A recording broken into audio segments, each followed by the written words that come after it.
نلتقي من جديد أصدقائي، وأرحب بجميع الأصدقاء الجدد الذين يتابعون هذه السلسلة. We meet again, my friends, and welcome all the new friends who follow this series. اليوم سوف نجهز النموذج رقم 5 لكي يكون قابل لإدخال البيانات الخاصة بالمادة الجديدة، وهي اسم المادة وسعر الشراء وسعر البيع.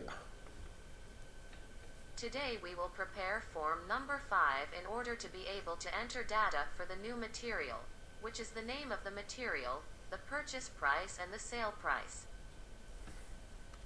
نتذكر مع بعض أننا استفدنا من مراحل النسخ واللصق للنموذج رقم 5، لكن أداة إدخال كانت محمية فتم إزالة خاصية الحماية عنها، وأيضا الظل الترحيل كان مخفيا تم إزالة خاصية الإخفاء عنها.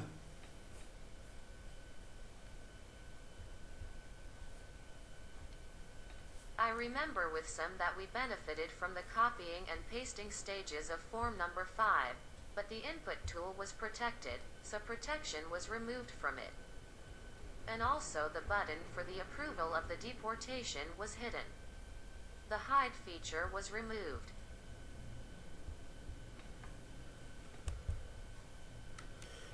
لقد تم إضافة سطر برمجي في النموذج الرئيسي الذي يحتوي على زر جديد، وهو زر المادة الجديدة، وهذا السطر البرمجي هو إدراج أو إظهار النموذج رقم 5.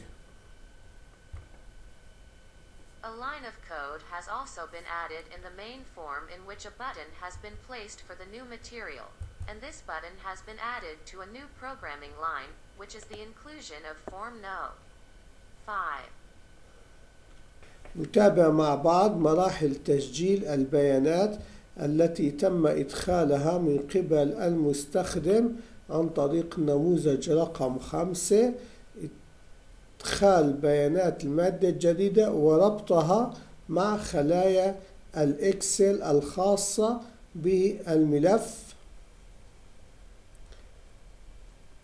المادة الجديدة.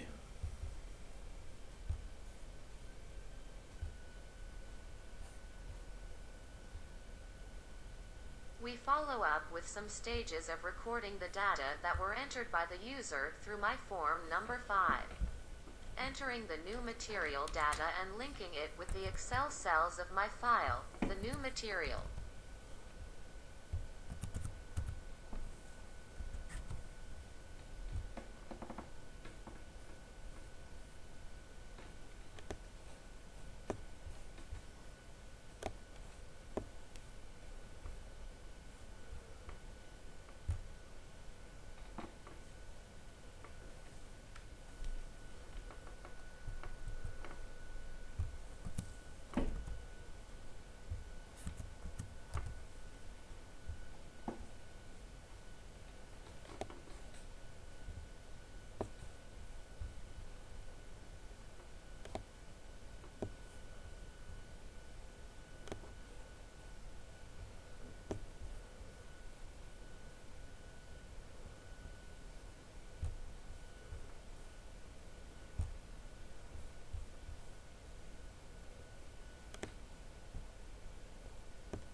تم إدخال البيانات في ملف المادة الجديدة. الأسطر الأولى كانت خاصة بالبحث عن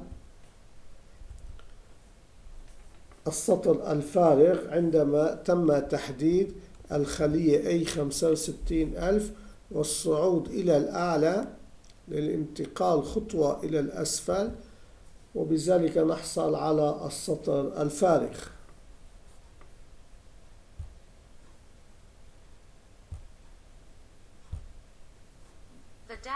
been entered in the new article file, the first lines of mine. Search for the blank line when cell A65,000 has been selected. Go up to the top, then move one step to the bottom. And so we get the blank line. الأسطر التالية خاصة إدراج الرقم التسلسلي لهذه المادة، ثم تم ربط الأداة text book 1 مع الخلية المجاورة للخلية المحددة وهي موجودة في العمود B، ثم تم أيضا ربط محتويات التكست بوك 2 مع الخلية المجاورة وهي في العمود C. يوجد سطر برمجي أيضا لربط محتويات تكست بوك 3 وهو سعر البيع مع الخلية المجاورة وهي موجودة في العمود D. والسطر الأخير هو لحفظ الملف.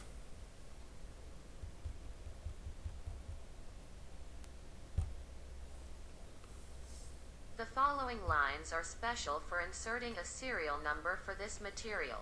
Then the text box 1 tool has been linked to the adjacent cell, the specified cell, which is located in column B.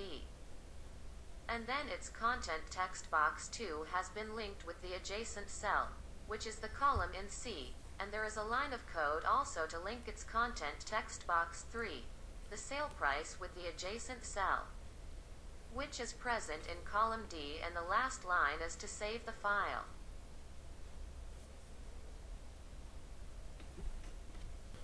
نلتقي غدا أصدقائي في تتمة لربط هذه البيانات مع جدول يحتوي بيانات كل المواد، ويكون الربط نسخ ولصق ارتباط. إلى اللقاء.